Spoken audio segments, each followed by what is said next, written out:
Obviously, we're here today to introduce to you somebody that you should know pretty well. We drafted Luke years ago, and I think we signed him to 3 contracts. Unfortunately, we traded him.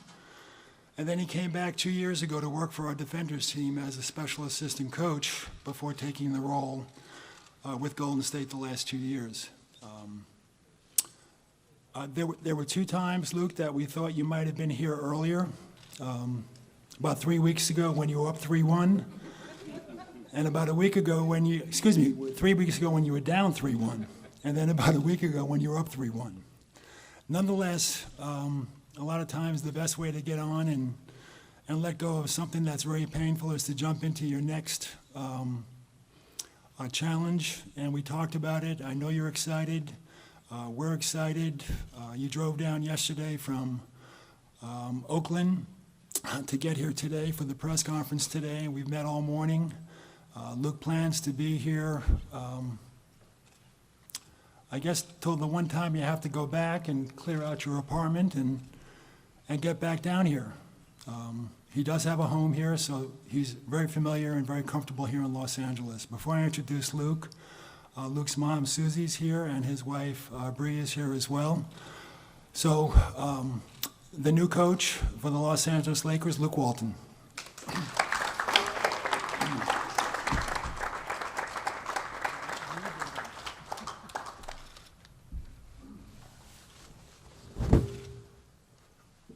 Just want to thank you for being up 3-1 in the finals, Mitch. I appreciate that. But seriously, thank you guys for coming. I know it's been a while. You know, we signed this contract a few months ago, and you know, we were lucky enough to make it to another championship up in Oakland.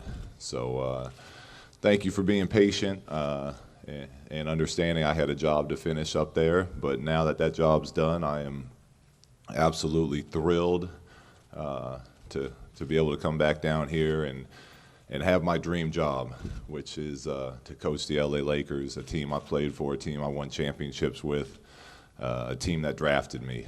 I'm so excited to get after it here. I think we're in an exciting time. You know, we have extremely talented young players. You know, we have a ton of money to spend in free agency. We have draft picks this year, and you know, the fact that Mitch and Jimmy Buss and the Buss family trusted me with this, you know, in being part of this rebuilding post-Kobe era, just means the world to me, and I couldn't be more excited about this opportunity. First of all, Luke, welcome back, that's for sure. Have you totally gotten over the disappointment of Game 7, and how will you use that disappointment to your advantage here? I don't think you ever get over that disappointment, to be honest. Still haven't got over the disappointment of losing to Detroit my rookie year, to losing to the Celtics when they were pouring Gatorade with, you know, 5 minutes left in the game still when they were up 30 in Boston. You don't get over those things, but they do motivate you, and they do make you appreciate, you know, winning championships and what it feels like to be on the other side of that. So I don't think that I'll get over that in this lifetime, but I look forward to trying to get back on the other side of that down here.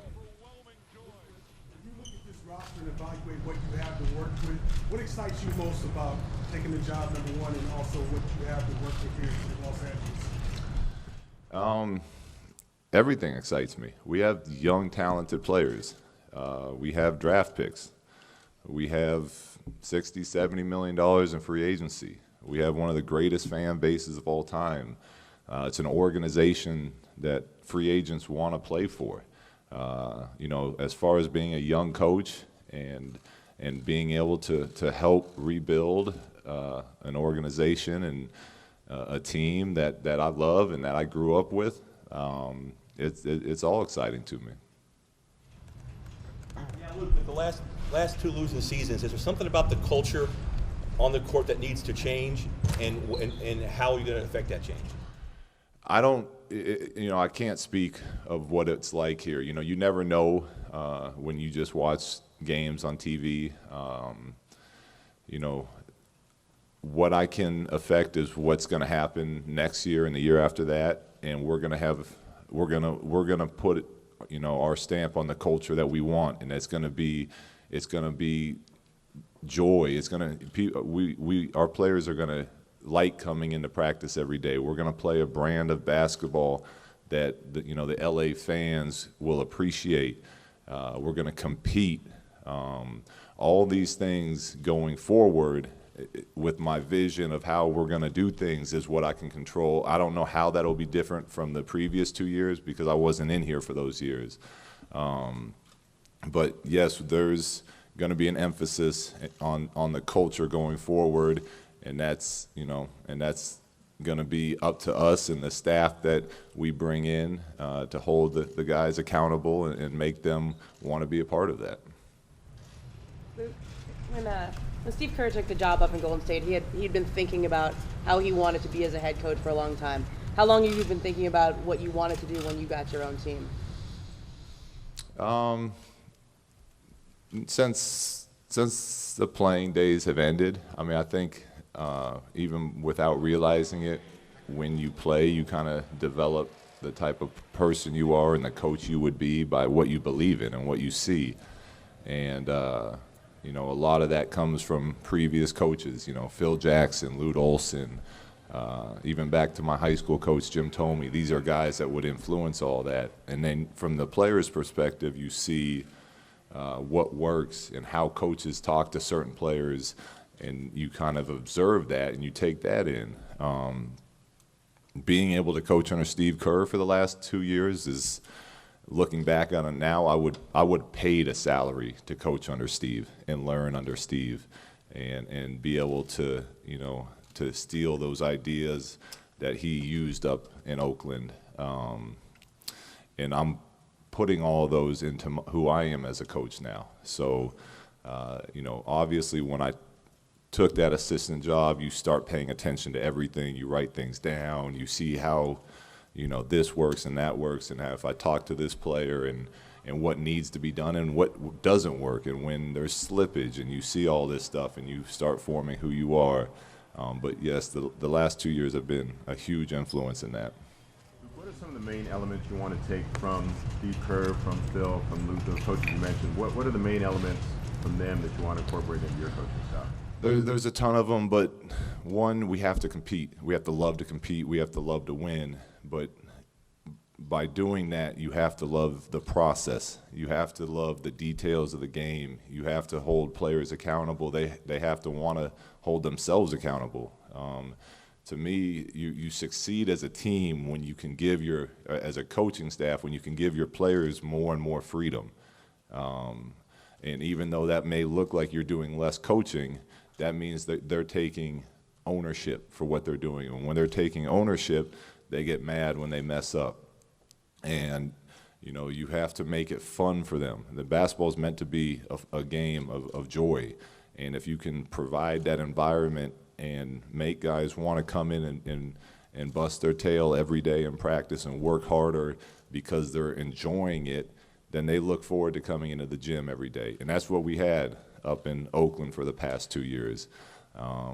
We play music during warm-ups, and we scrimmage, and we would cancel practice to go have a bowling tournament in the middle of the winter in Minnesota one time. So there's little things like this that we can do to keep things fresh and keep the guys constantly entertained, because all of you guys know what it's like in the NBA schedule. It's long, it's grueling. Guys get tired of seeing each other every single day. So as a staff, it's our job to find different ways to keep that fresh and keep them wanting to come in and work hard. Luke, I know you've been primarily focused on helping the Warriors these last couple of weeks, but how have you thought about the draft, free agency, talking to Mitch and Jim, and kind of figuring out that next step right away? It's been hard because obviously I want to be down here doing all that stuff, but I couldn't. So when I had a day off, or if I was done with my responsibility for the Warriors that day, I would call Mitch and we would talk.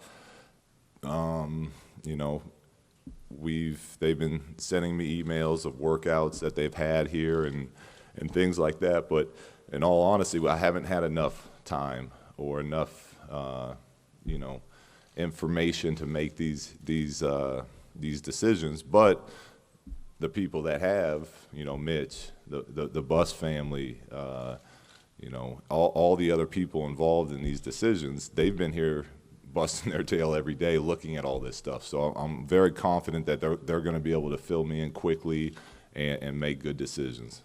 What were the impressive things about some of the individual Lakers that you coached against this year and the guys you're going to be coaching this year? Just skills and things you might have noticed. What are some of the impressions of some of the Lakers you're going to be coaching this year just from the other bench? Oh, well, they beat us this year. They're one of the few teams that knocked us off this year, and you could see that joy in them when they did it. They were running up and down and playing a fun brand of basketball, and you know, they each had their own unique you know, skill set. It's why you get here. It's why they were high draft picks. You can't make it this far on anything else.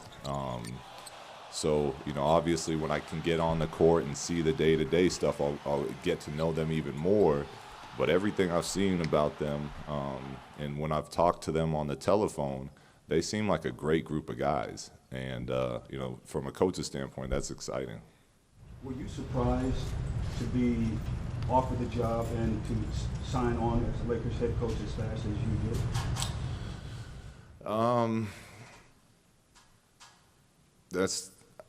I was a little surprised how quick it happened, but I knew that with the success we had when Steve was out and being 39-4, there was going to be job offers.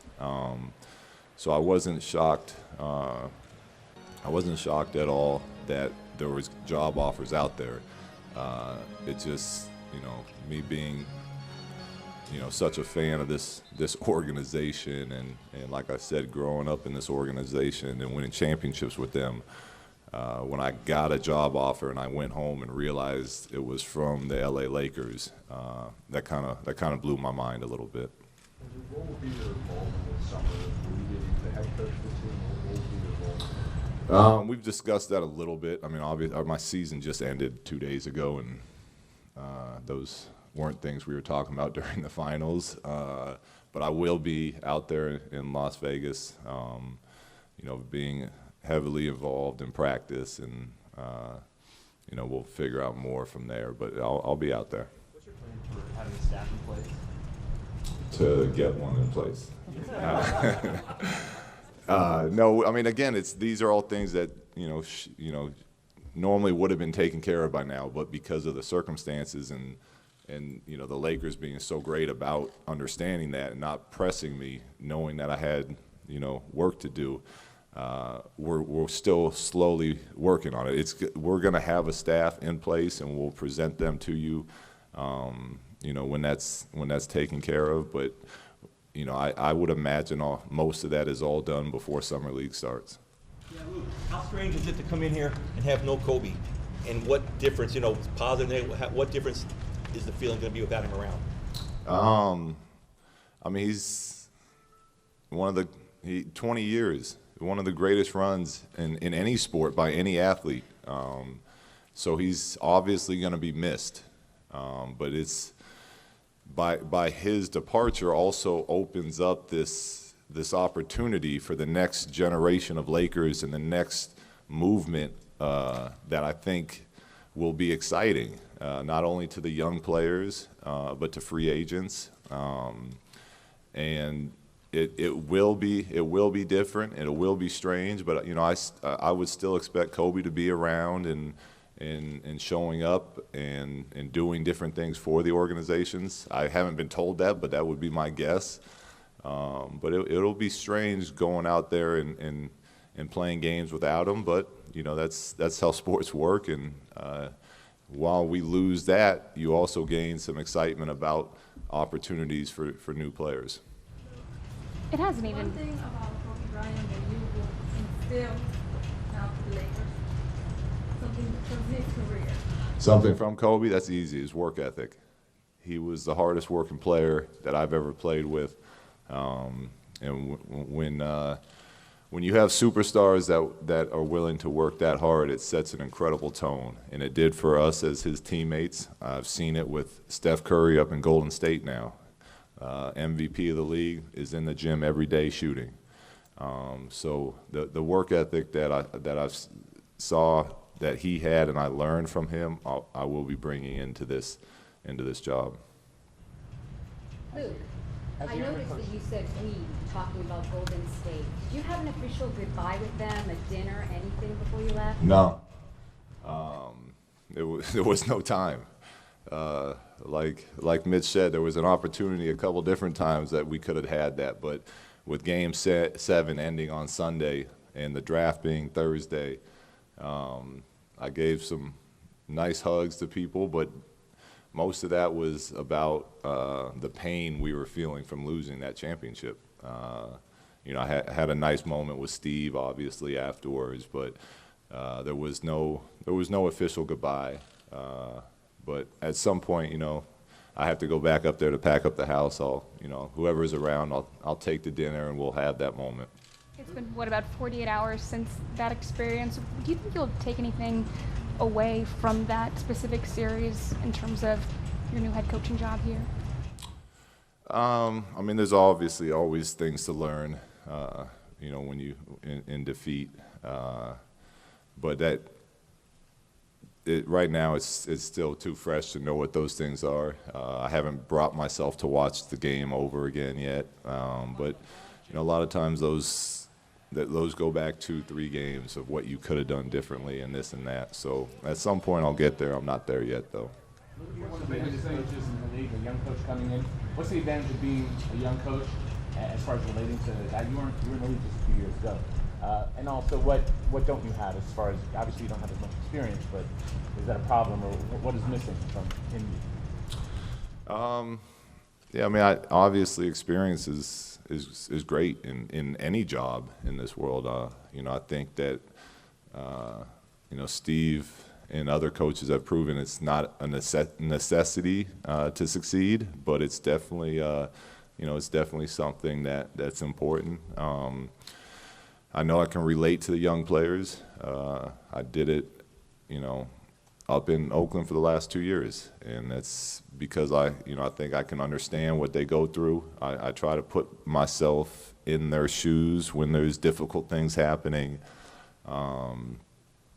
So these will be strengths and advantages, but that doesn't all fall on me. That's on the whole staff that we have here.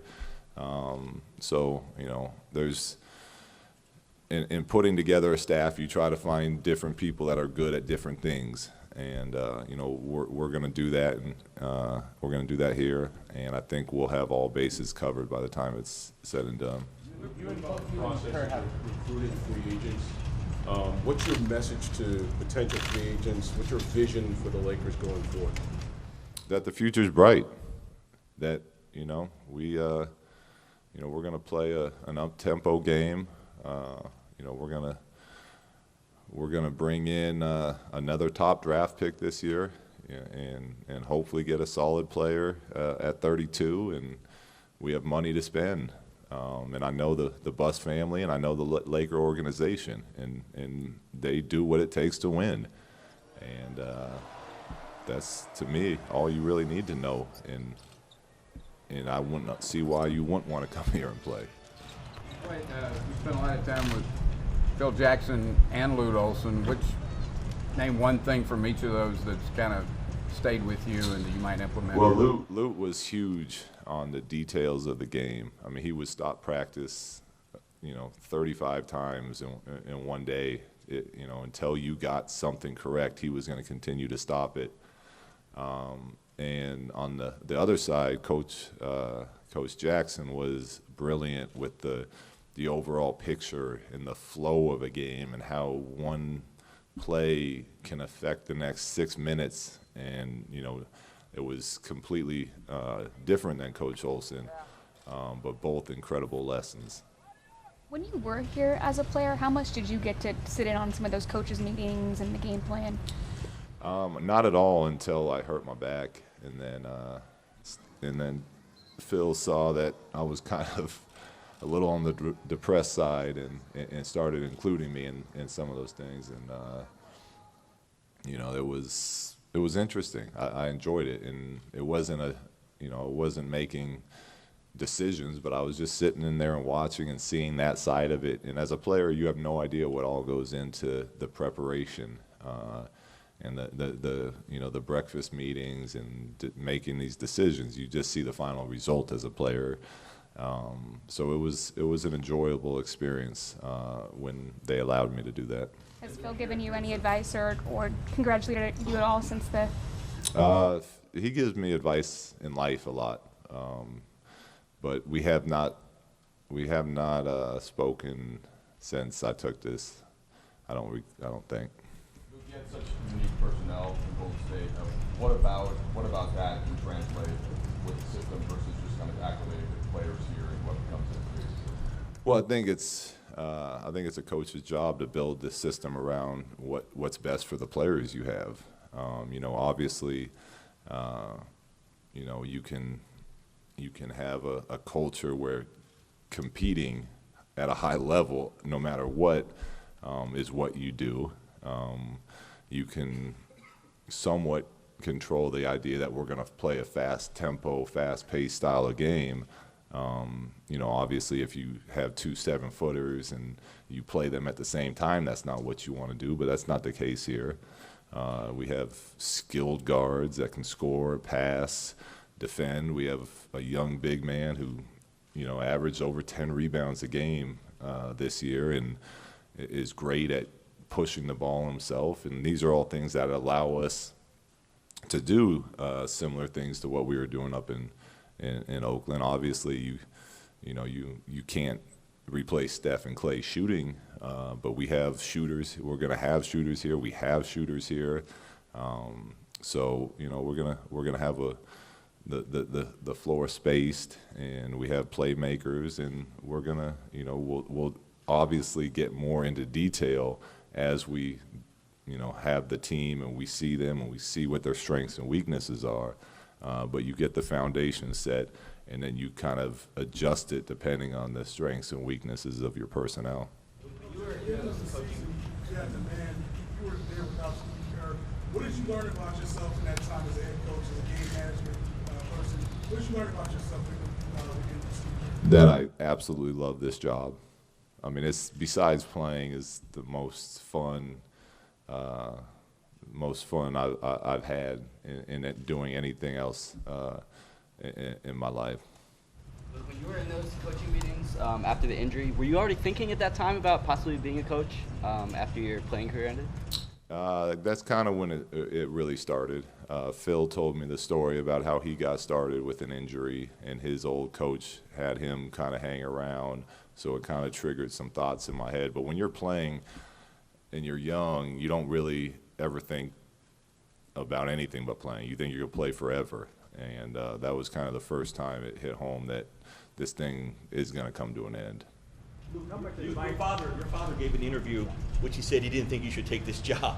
What was your reaction to all that? And is Bill going to be a factor that's going to be around here? What is his role going to be in it? Yeah. It's fine. I love my father. You just, sometimes he has great advice and sometimes he doesn't. He also told me never to get into coaching in the first place because the lifestyle is too crazy. And I love coaching, so I didn't listen to him on that. And obviously, I've had a successful start to this thing. You'll see him in the hallways wearing Laker shirts that are too small for him, and chanting Lakers and all sorts of other things that we've come to love about him. But he's also going to speak his mind when asked questions. So you pick and choose the advice to listen to. Look, in terms of you and Steve Kerr, temperamentally and in terms of basketball, how are you different than what Steve's running in Golden State right now? How am I different than what? Than what Steve's doing up there. Like, what separates you from Steve and what's going on up there? Well, there's a bunch of little things. I think If you were generally going to describe coaching styles, Steve and I would be very similar, which is part of the reason he hired me. We had a phone conversation, and he asked me 3 questions, and he told me all 3 of his answers were the exact same to those questions, so he offered me the job over the phone. So we see the game very similar. Obviously, the way we interact with players is a little different. You know, there's sometimes at timeouts I'll say, Steve, we should do this, and he'll be like, no, I want to do this. So I mean, there's these little there's differences you can get into, but for the most part, I think we're cut from the same type of cloth. Did he teach you how to destroy a chipboard in one blow? No, that was impressive though, wasn't it? And yeah, it looked like he was yelling at me at that moment, but he's taken down 2 or 3 of those things. What's your philosophy on how you want to incorporate analytics? How I want to incorporate analytics? Well, to me, they're great for, you know, supporting, you know, different ideas. You know, I believe in having a staff, you know, give their opinions and building an idea or a game plan together, and then you can bring those analytics in to kind of support or prove something wrong. You know, we used them in Golden State. I plan on using them down here. You know, if they bring us numbers that show us something we haven't been thinking of, now all of a sudden we have a new topic to discuss, and maybe that changes our game plan going forward. So they'll be part of what we do. Luke, you mentioned talks between you and the Lakers moving more quickly than you expected. When you walked into these meetings, were you thinking, okay, if I get offered this job, I'm going to take it, no questions asked, or had you been planning on weighing other offers and then you ended up taking it? I was planning on meeting with some other teams, but when your dream job comes and you feel like it's a fair deal and a fair offer, there's, you know, you go home and you talk to your wife and you kind of see how the, you know, you air out the pros and the cons, and when it came to the Lakers, it was a pretty short, simple conversation, and there was no need to interview any other jobs after that. You have a lot of work to do here, though, right? I mean, I think that's why your dad said don't take the job. They're a long ways away. How long do you think it's going to take to get this team where you want it to be? Yeah, I have no idea. I mean, there is work to be done, but that's, to me, exciting. That's why you do this. You know, it's the timetable is, who knows? It's us coming to work every day. It's us working hard. It's watching improvement in the young guys. That's exciting. It's watching us get better as a team that I'm looking forward to doing. You know, there's going to be free agents that sign. We don't know what free agents those are going to be yet, so that would affect that timeline. But we are going to get better. And in the process, if you focus on the process of getting better individually and as a team, and you don't worry about the wins, that's when the wins start happening, and that's when the wins start piling up, and that's when you make playoff runs, because it's those little things that are the difference between winning and losing games, and it's those little things that when you win the entire thing make it so special, because it's hard work to do all that stuff. But that's where we're at, and that's where we're gonna take joy in our job. One more, please. Because that organization is very close, it's a very close-knit, especially on the floor. When the players and team found out that you were going to be the Lakers head coach, was there some light moments there where there was a little bit of needling going on? Yes, absolutely. I encourage it. I give a lot of needling. I deserve it back when it's my turn. But they were all very supportive. You know, everyone knows how this business is. And you know, your team you have one year, from coaches to players, is never going to be the same. Whether it's the 15th guy on the team that changes, every year is unique. Every year takes on its own life, and you enjoy those moments. And you know, obviously, mine was 2 years up there, and now it's moving on, and I've had nothing but support from the other staff members and from the players, you know, throughout this whole process. Your official coaching record is 0-0. Is that strange to you? Is that fair? I mean, life's not fair, but I think I've been on the good side of fair for most of my life. So I'm not going to complain about stuff like that. That's it. It's the decision that was made, but 0-0 still helped me get my dream job. So, you know, I'm fine with the record being what it is and being sitting here in front of you guys today. So it worked out fine for. Luke, we know how much you loved living here when you were a player. You have a young family of your own now. How did that all come into this, into the chance to move back here and raise your kids in this type of environment? Well, I mean, obviously, you don't make this type of decision without getting permission from your wife first. That's I don't know a bunch, but I know that much. But that's, you know, to me, that's not a huge part of it. You know, wherever you can make home wherever, as long as you have the right people with you. The special part of this was more doing it with the organization, doing it with, you know, the fans that, you know, you build these bonds with here in LA, more so than the fact that I enjoy spending time in Manhattan Beach. Last question. Do you plan to mess with us at all the way Phil did? Do I plan on messing with you guys? Yes, I do. I do. It's part of one of the perks of the job. So I look forward to that.